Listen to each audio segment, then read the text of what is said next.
예, 오늘 제목은 나는 누구입니까? 나는 누구입니까? 라는 제목으로 말씀을 같이 생각해 보도록 하겠습니다. 살아온 기적, 살아갈 기적이라는 책이 있어요.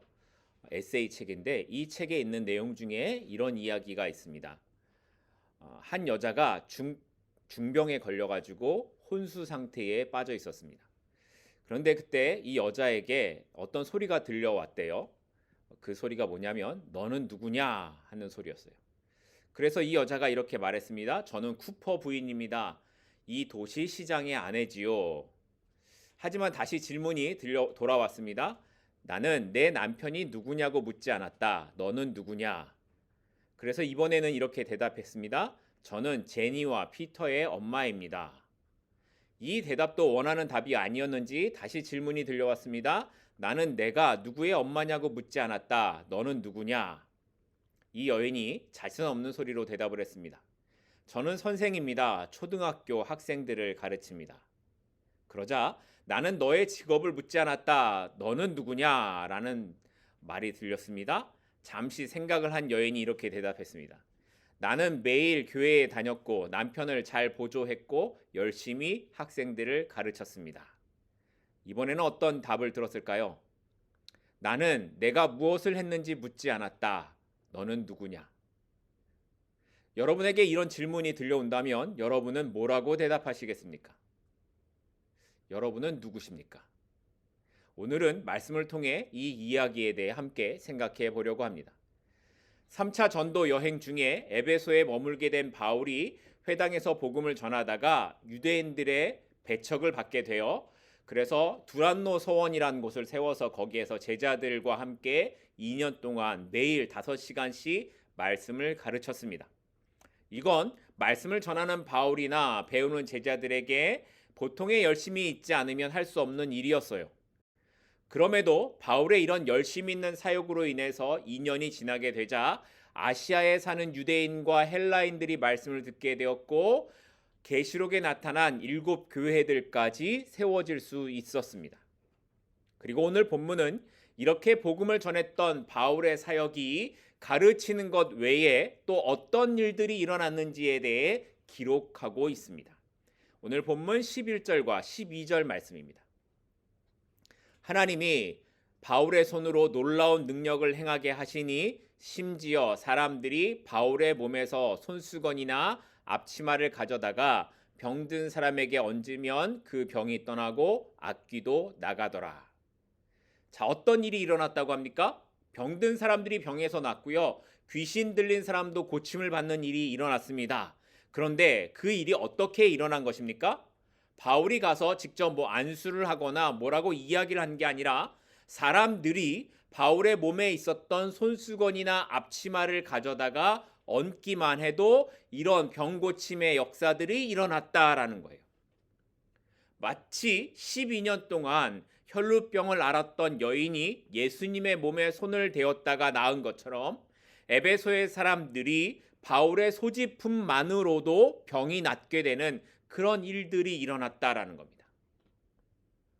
우리가 아는 것처럼 바울은 복음을 전할 때에 천막 만드는 일을 하면서 자기의 생계를 유지했습니다.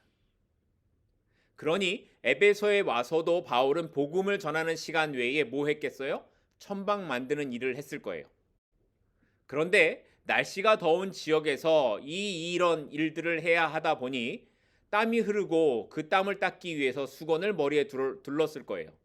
그리고 가죽 수선하는 사람들, 여러분들이 영화 같은 데서 보시면 아시겠지만 그 사람들이 하는 것처럼 앞에 앞치마를 두르고 어떤 일들을 했을 겁니다. 그러니까 바울의 수건이나 앞치마가 기도를 하기 위해 사용된 물건이라든가 뭔가 특별히 안수한 그런 물건이 아니고 바울의 땀이 묻고 먼지가 묻은 그런 물건이었다라는 거예요.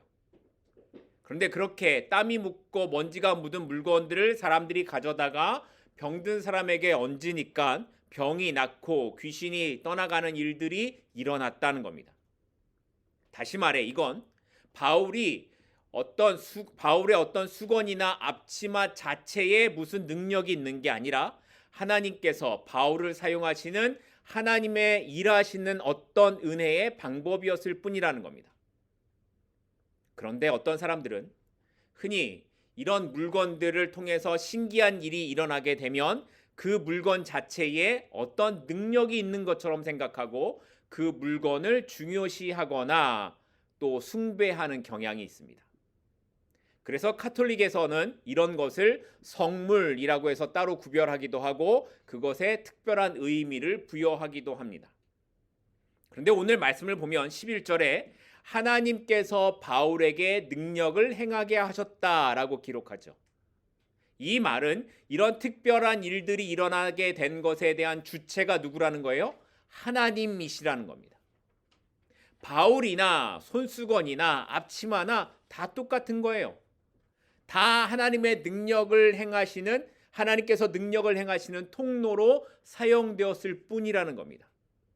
그러니까 우리가 어떠한 신비한 일들, 특별한 일들이 일어났을 때에 우리가 봐야 하는 건 하나님이지 어떤 사람이나 물건이나 일이 되어서는 안 된다라는 것을 말씀하고 있는 겁니다.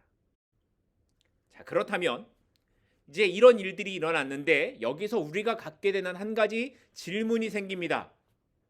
왜 하나님께서 이런 일들을 에베소에서 일으키셨을까 하는 겁니다. 우리가 쭉 살펴봤던 사도 바울의 1차 전도 여행, 2차 전도 여행이 있어요. 그런데 다른 곳들보다, 다른 지역보다 에베소에서 이런 특별한 일들이 더 나타나게 되었을까 하는 질문을 생각해 볼 수 있습니다.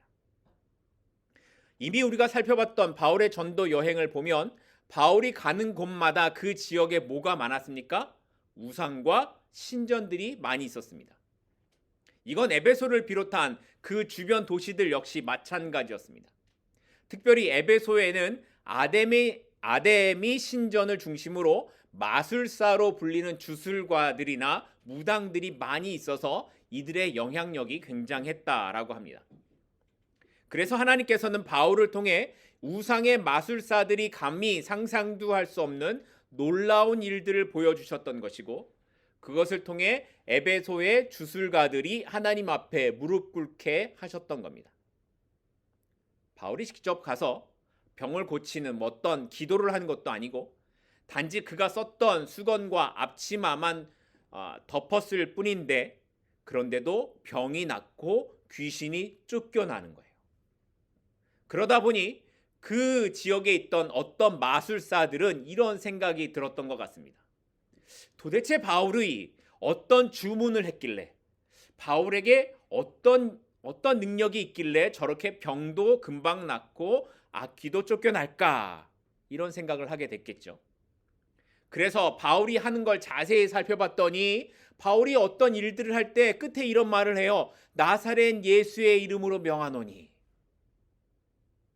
그래서 이들은 어떤 생각을 했냐면 저 주문을 하면 되나 보다.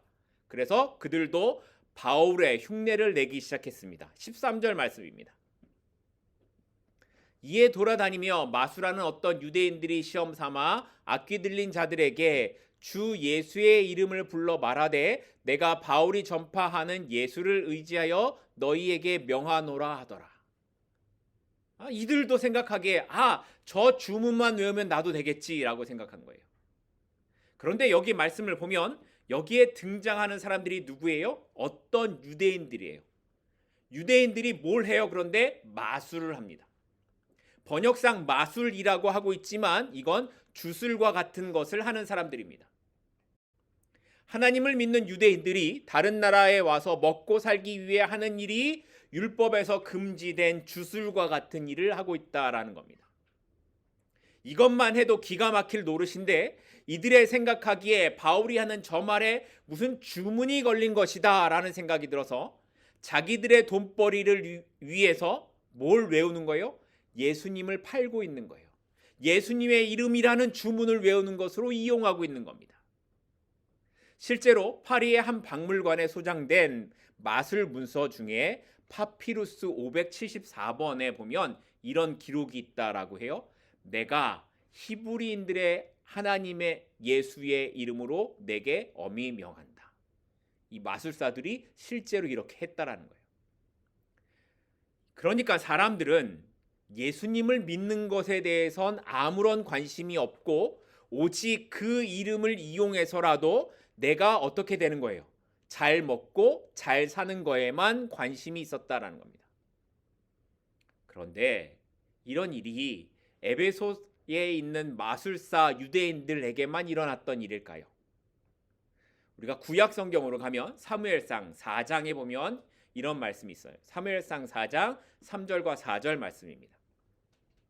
백성이 진영으로 돌아오매 이스라엘 장로들이 이르되 여호와께서 어찌하여 우리에게 오늘 블레셋 사람들 앞에 패하게 하셨는고 여호와의 언약궤를 실로에서 우리에게로 가져다가 우리 중에 있게 하여 그것으로 우리를 우리 원수들의 손에서 구원하게 하자 하니 이에 백성이 실로에 사람을 보내어 그룹 사이에 계신 만군의 여호와의 언약궤를 거기서 가져왔고 엘리의 두 아들 홈니와 비나스는 하나님의 언약궤와 함께 거기에 있었더라.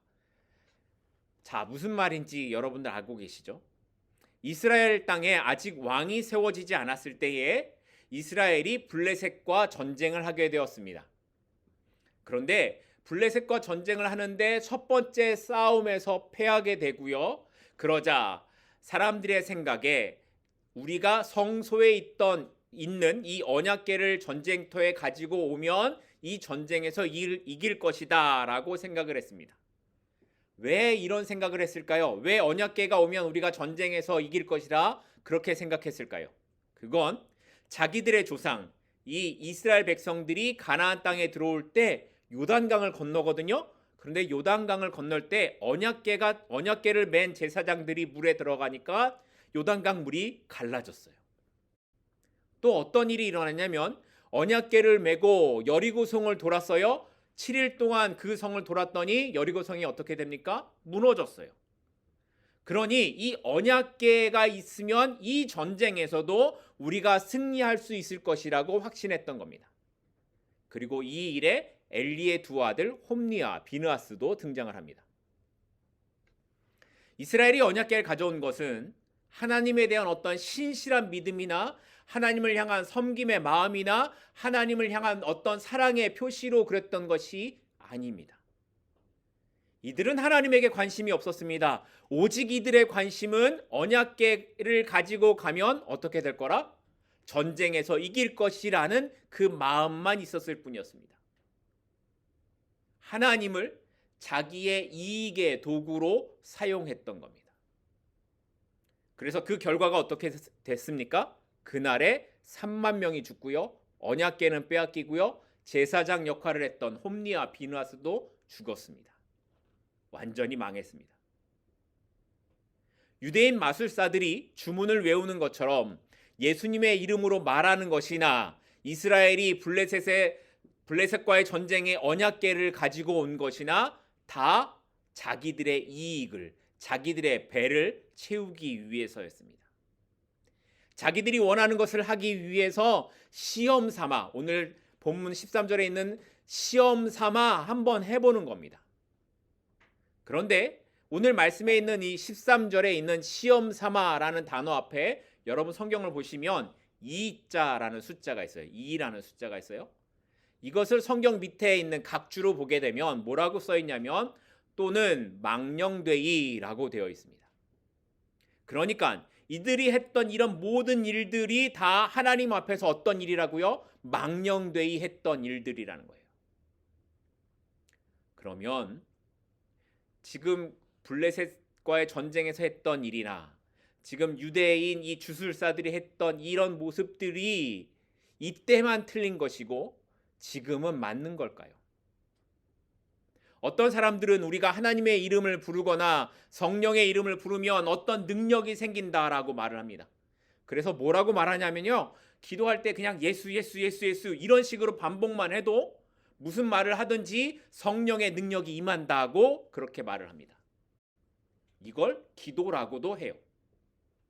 또 어떤 사람들은 자기가 원하는 곳을 정하고 여리고성을 돌듯이 그곳을 돌면서 기도하면 하나님께서 그것을 주실 것이라고 이야기하고 그렇게 하는 사람들도 실제로 많이 있습니다. 그런데 그렇게 안 되면 또 뭐라고 말합니까? 당신의 믿음이 부족해서 그렇다라고 말을 합니다. 우리가 기도할 때 물론 우리의 필요를 하나님께 구하는 기도를 하는 건 당연히 해야 하는 기도입니다.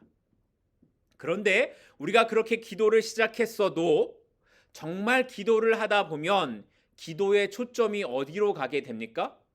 하나님이 어떤 분이신가를 생각하게 됩니다.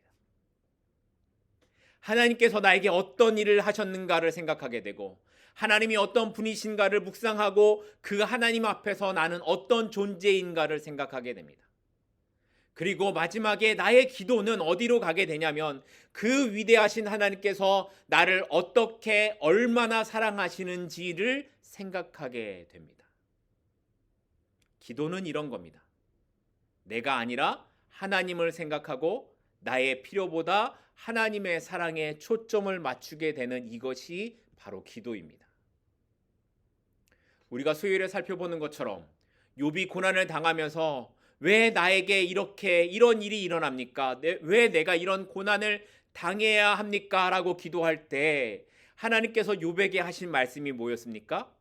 내가 하나님이 어떤 분인지 생각해 보라는 거였습니다. 그 하나님을 생각해 보면 우리는 정말 아무것도 아니고 이해될 만한 어떤 존재가 아닙니다. 온 우주를 발 아래 두고 계신 하나님께서 그럼에도 저와 여러분을 사랑하신다라고 말씀하십니다. 인간처럼 되셔서 죽음에 이르시기까지 그렇게 사랑하신다라고 말씀하십니다. 그러니 지금 나의 문제가 당장 해결되고 안 되고에 우리의 생각이 함몰되지 않고 하나님을 바라보는 저와 여러분이 되기를 소망합니다. 좀 정말 우리가 그렇게 살았으면 좋겠습니다. 이렇게 유대인들 중에 바울을 흉내내서 예수님의 그 이름을 사용하던 사람들, 자기의 이익을 위해 예수의 이름을 팔아먹는 사람들 중에 이어지는 오늘 본문 말씀을 보니까 7명의 사람들이 등장을 하게 됩니다. 오늘 본문 14절입니다. 유대의 한 제사장 스게와의 7 아들이 이 일을 행했다라는 거예요. 우리가 가진 성경을 보면 스게와를 제사장이라고 기록을 하는데 헬라어 원문을 보면 스게와를 대제사장이라고 기록을 합니다. 그런데 유대인들의 역사 기록을 보면 제사장 중에 스게와라는 사람이 등장하지 않습니다. 그래서 학자들은 스게와가 아마도 대제사장을 사칭했던 가짜였을 것이다 라고 해석을 합니다. 그러니까 7명의 스게와의 아들들은 자신의 이익을 위해서 하나님도 팔아먹고 아버지의 직분도 팔아먹는, 사람들을 속여먹는 그런 일들을 하면서 살았다라는 거예요.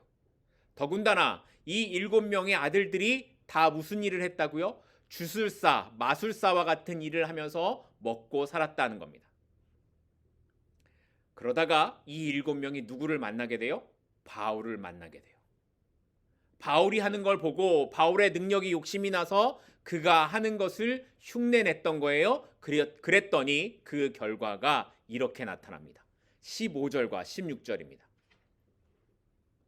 악귀가 대답하여 이르되 내가 예수도 알고 바울도 알거니와 너희는 누구냐 하며 악귀 들린 사람이 그들에게로 뛰어올라 눌러 이기니 그들이 상하여 벗은 몸으로 그 집에서 도망하였다. 이 7명이 그렇게 예수님의 이름을 가지고 자기들의 마음대로 했다가 어떻게 돼요? 몸이 상하고 벗은 몸으로 도망을 가야만 했습니다. 오늘 말씀 말고 신약성경에 마가복음 1장 24절을 보면 가버나움의 회당에 귀신 들린 사람이 등장을 해요. 그때 이 귀신이 예수님을 알아보고 뭐라고 외치냐면 하나님의 거룩한 자라고 외칩니다. 이렇게 귀신들은 예수님을 보자마자 그분이 누구인 줄 알았습니다. 귀신들은 자기들이 감히 예수님 앞에 맞설 수 없다라는 것을 알고 있었습니다. 그러니 예수님도 알고 바울도 아는 겁니다. 또 누구도 알까요? 우리가 정말 하나님의 자녀인지도 알고 있습니다. 그런데 귀신이 스게와의 아들들에게는 뭐라고 말합니까? 너희는 누구냐라고 합니다. 이 말은 내가 너희들을 모른다라는 이런 의미가 아니라 너희는 예수님과 관계없는 사람들이라는 뜻입니다. 너희가 아무리 예수님의 이름을 말한다고 해도 그것이 너희와 예수님의 사이에 아무런 관계가 없다라는 것을 알고 있다는 의미였습니다. 그래서 귀신 들린 사람이 이들에게로 뛰어올라 때리고 옷을 찢고 힘으로 눌러버리니까 이들이 무서워서 벌거벗은 몸으로 도망을 갔다는 겁니다. 여기에서 오늘 말씀이 우리에게 묻는 질문이 있습니다. 그렇다면 너는 누구냐라는 것입니다. 여러분은 누구이십니까? 또 저는 누구입니까? 저와 여러분은 주님과 어떤 관계가 있습니까? 신앙생활을 오래 하고 교회에서 봉사도 합니다. 헌금도 하고 교회에서 장로나 권사와 같은 그런 직분도 갖고 있습니다. 전형적인 한국교회 성도들의 모습입니다. 그런데 정말 주님과 관계 있는 삶을 살아가고 있는지 물어보면 자신 있는 사람들이 많지 않습니다. 지금 주님이 부르시면 기쁨으로 주님 앞에 가고 싶냐고 그렇게 물으면 그 마음에 확신이 없습니다. 머리로는 예수님께서 나를 위해 죽으셨고 그분을 믿으면 구원을 받는다고 알고 있지만 삶의 모습에서는 주님과 아무런 관계가 없습니다. 주님을 향한 소망이 없고 오로지 이 땅에서 내가 어떻게 살까 이 생각만 하면서 살아갑니다.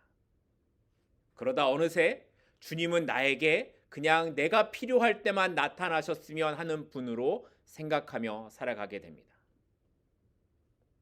여러분은 정말 하나님의 자녀이십니까?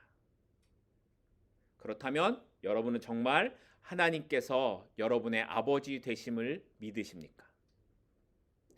요한일서 4장 9절과 10절 말씀인데요. 우리 한번 보도록 하겠습니다. 요한일서 4장 9절과 10절입니다. 하나님의 사랑이 우리에게 이렇게 나타난 바 되었으니 하나님이 자기의 독생자를 세상에 보내심은 그로 말미암아 우리를 살리려 하심이라. 사랑은 여기 있으니 우리가 하나님을 사랑한 것이 아니요 하나님이 우리를 사랑하사 우리 죄를 속하기 위하여 화목 제물로 그 아들을 보내셨음이라. 무슨 말이에요? 여러분이 바로 이 사랑을 받은 사람이라는 겁니다. 여러분에게 이 하나님의 사랑이 있습니다. 그렇기에 우리는 하나님의 사랑 그 자체이고 우리의 삶은 하나님의 사랑을 담고 살아갈 수밖에 없어야 한다라는 거예요. 우리가 하나님을 사랑한 것이 아니라 하나님께서 먼저 우리를 사랑하셨습니다. 그래서 예수 그리스도를 이 땅에 보내시고 나를 위해 제물로 그 아들을 제물로 삼으셨던 겁니다. 이렇게 하나님께서 여러분을 사랑하시고 저를 사랑하십니다. 우리가 그 사랑을 받은 사람입니다. 그런데 우리는 지금 어디를 보고 살아가고 있는 겁니까? 이렇게 스게와의 아들들이 결국에 도망한 이 일들이 에베소 전체에 알려지게 되었고 사람들이 두려워하게 되면서 예수님의 이름이 함부로 불려지는 이런 일들이 사라지게 되었습니다. 그리고 본문은 이들에게 이 사건이 얼마나 두려운 일이었는지를 19절에서 이렇게 기록합니다. 본문 19절입니다. 또 마술을 행하던 많은 사람이 그 책을 모아 가지고 와서 모든 사람 앞에서 불사르니 그 책 값을 계산한즉 은 5만이나 되더라. 우리가 영화 같은 걸 보면 옛날에 마술사들이 항상 무슨 두꺼운 책 같은 걸 이렇게 가지고 있죠. 그리고 그 책에 있는 주문을 외우면서 마법을 이렇게 보여줍니다. 그렇게 주술사들에게 있어서 책은 자신의 스승이나 자신들만의 비법이 적혀 있는 밥줄이고 가보였습니다. 그런데 사람들이 이 바울의 일로 얼마나 놀랐던지 이 책들을 다 모아서 불에 태웠는데 그 값이 얼마라고요? 은 5만이나 되었다라고 합니다. 이 은 5만이 얼마 정도의 금액이냐? 한 사람이 5만 일 동안 일을 해야 벌 수 있는 금액입니다. 5만 일이 그러면 몇 년일까? 하루도 안 쉬고 일하면 137년이 걸려야 벌 수 있는 액수라고 합니다. 그냥 엄청나게 많은 액수라고 생각하면 될 것 같아요. 바울의 사역과 이 스게와 아들들의 일로 인해서 에베소 사람들은 정말 하나님의 능력이 어떤 것인가를 알게 되었고 자신들이 하고 있는 일이 어떤 잘못된 것인지를 알게 되었습니다. 그리고 그렇게 아는 것에서 끝나는 것이 아니라 다시 돌아가지 않도록 그것을 아예 잘라버리는 일을 하고 있는 겁니다. 전쟁에서 보면 배수진이라는 말이 있습니다. 앞에는 적이 있고 뒤에는 강이나 바닷물을 두어서 더 이상 물러설 곳이 없는 싸움을 할 때에 배수진이라는 말을 합니다. 이처럼 우리가 예수님을 믿고 그분의 사람이 되기로 했다라는 것은 그냥 우리가 성경을 알고 있는 지식으로 끝나는 것이 아니라 내가 살던 방식을 잘라낸다라는 것을 의미하는 겁니다. 과거가 정리되지 않으면 회개가 아닙니다. 그건 말뿐이고 가짜입니다. 정말 예수님을 믿는다면 우리가 살아오던 과거가 정리되어야 합니다. 여전히 옛사람을 만나면서 결혼할 수 없습니다. 물론 과거를 정리하는 게 쉬운 일이 아니라 아주 어렵고 힘든 일일 수밖에 없습니다. 그래서 뭐가 필요해요? 결단이 필요하고 의지가 필요합니다. 마술책을 다 태우는 게 쉬웠겠습니까? 이렇게 어마어마한 금액을 태우는 게 쉬웠겠습니까? 우리의 과거를 다 정리하고 태우는 것이 쉬우면 그건 정리하는 게 아니죠. 당연히 힘들고 어렵습니다. 하지만 중요한 건 새로운 신랑과 결혼하면서 옛 남자를 같이 데리고 살자고는 할 수 없는 겁니다. 아직도 내가 정리하지 못하는 옛 자아, 불에 태워야 하는 나의 모습이 있다면 이제 정리하실 수 있기를 바랍니다. 그래서 이제는 주님을 향한 더 큰 기쁨의 삶을 살아가며 주님만을 내 삶의 주인으로 삼고 살아가는 우리 모두가 될 수 있기를 소망하고 축복합니다. 여러분은 누구십니까? 여러분은 하나님께서 사랑으로 찾아오신 하나님의 자녀입니다. 그리고 이제 우리는 그 사랑 안에서 살며 다시 만날 그 사랑의 주님을 기다리면서 살아가는 사람들입니다. 이 삶이, 이 고백이 저와 여러분 가운데 있기를 간절히 소망하고 축복합니다. 기도하겠습니다.